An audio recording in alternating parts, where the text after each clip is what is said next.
স্পাইসার chilli chicken বানিয়ে দেবো। হ্যাঁ বেটু, তুমি খাবে, মজা করবে।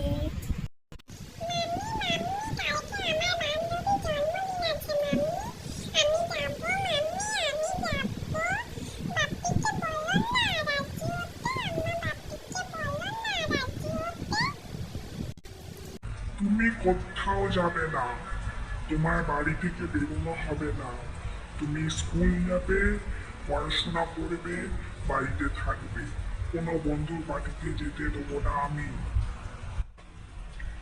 ওকে ওকে, আমি বেটুকে ম্যানেজ করে নেবো। আমি বেটুকে বলছি, রাজি করাচ্ছি বেটুকে আমি।